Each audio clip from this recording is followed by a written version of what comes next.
Miami was a city of contrasts, where the glittering skyline kissed the endless blue of the Atlantic, and the streets pulsed with a rhythm that was both intoxicating and unforgiving. It was a place where dreams were made and shattered, where the wealthy thrived in their gilded cages, and where secrets festered beneath the surface of polished perfection. In one of the most exclusive neighborhoods, nestled between palm trees and private beaches, lived the Cartwrights, a family that epitomized success, beauty, and wealth. Victor Cartwright, a towering figure with sharp features and a commanding presence, was a self-made real estate mogul. His empire spanned luxury condos, high-end resorts, and commercial properties across Florida. At 52, he was the epitome of power, his silver hair and tailored suits exuding an air of authority that turned heads wherever he went. But beneath his polished exterior lay a man who thrived on control, a man who had built his life on precision and calculation. His wife, Isabella Cartwright, was his perfect counterpart. At 45, she was a vision of timeless elegance, her olive skin and dark, cascading hair giving her an exotic allure that had captivated Victor from the moment they met. Isabella was a former ballet dancer turned philanthropist, her grace and poise making her a fixture in Miami's high society. Together, they were the golden couple, their lives a carefully curated blend of charity galas, exclusive parties, and sun-soaked vacations. But behind the facade of their perfect marriage lay cracks that neither dared to acknowledge. Victor's relentless ambition had left little room for intimacy, and Isabella's longing for passion had been buried beneath years of unspoken resentment. Their love, once fiery and all-consuming, had become a shadow of its former self, a hollow echo of what it once was. Their daughter, Sophia, was away at college, leaving the Cartwrights alone in their sprawling mansion. The silence between them was deafening, a constant reminder of the distance that had grown between them. Yet, to the outside world, they were the picture of marital bliss, their smiles masking the emptiness that gnawed at their hearts. It was on a balmy Friday evening, as the sun dipped below the horizon and painted the sky in hues of orange and pink, that the first thread of their carefully woven life began to unravel. Victor was working late, as he often did, leaving Isabella to attend a charity event alone. She had grown accustomed to his absence, but that night, something felt different. There was a restlessness in her, a yearning she couldn't quite place. The event was held at a luxurious beachfront hotel, its grand ballroom filled with the city's elite. Isabella moved through the crowd with practiced ease, her emerald green gown shimmering under the chandeliers.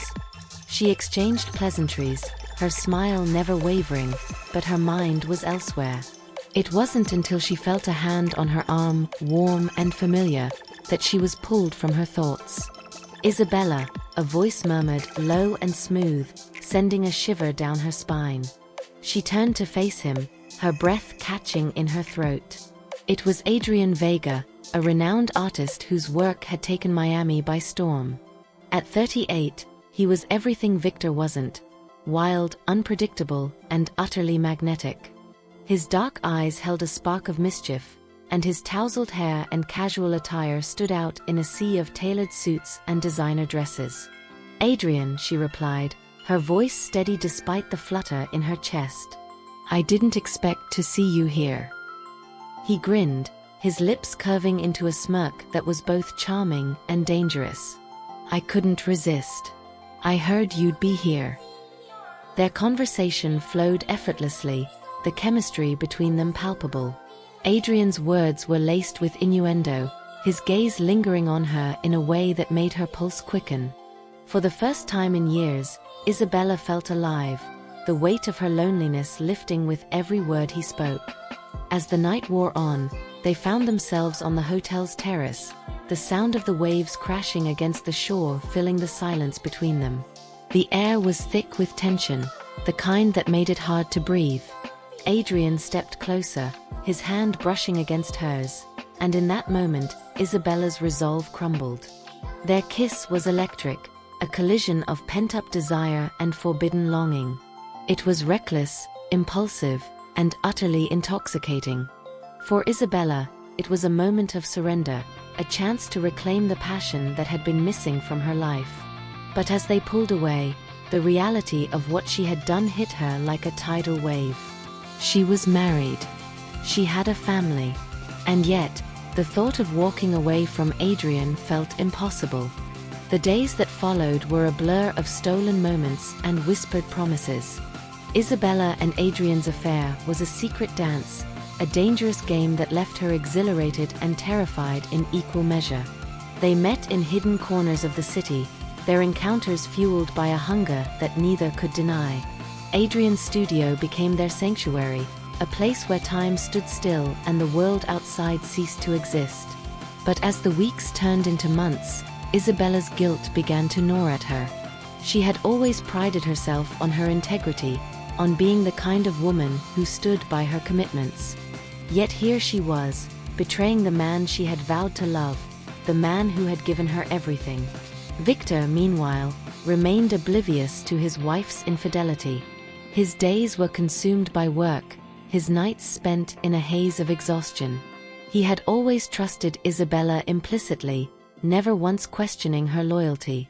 But trust, as he would soon discover, was a fragile thing. It was a seemingly ordinary Tuesday when Victor's world began to unravel. He had returned home early from a business trip, eager to surprise Isabella with a gift he had picked up in Paris, a delicate diamond necklace that had caught his eye. But as he stepped into their mansion, he was met with an eerie silence. The house was empty, save for the faint sound of music drifting from the study. Victor followed the sound, his footsteps echoing on the marble floors. As he approached the study, he heard something that made his blood run cold.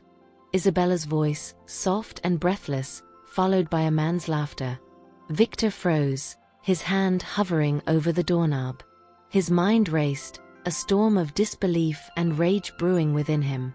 He pushed the door open, the sight before him searing itself into his memory. Isabella was seated on the edge of his desk, her dress hiked up to her thighs, her face flushed with a mixture of guilt and defiance. Adrian stood before her, his shirt unbuttoned, his expression one of smug satisfaction. The air was thick with the scent of their betrayal, a heady mix of perfume and sweat. For a moment, time stood still. Victor's heart pounded in his chest, his vision clouded by a red haze of anger. He had always prided himself on his self-control, but in that moment, it took every ounce of his willpower not to lunge at Adrian. "Victor," Isabella stammered, her voice trembling. "I can explain." But there was no explanation that could undo what he had seen. The woman he had loved, the woman he had trusted, had shattered their marriage with a single act of betrayal. And as Victor stood there, his world crumbling around him, one thought consumed him: revenge. Victor's revenge was not born of impulse but of meticulous planning.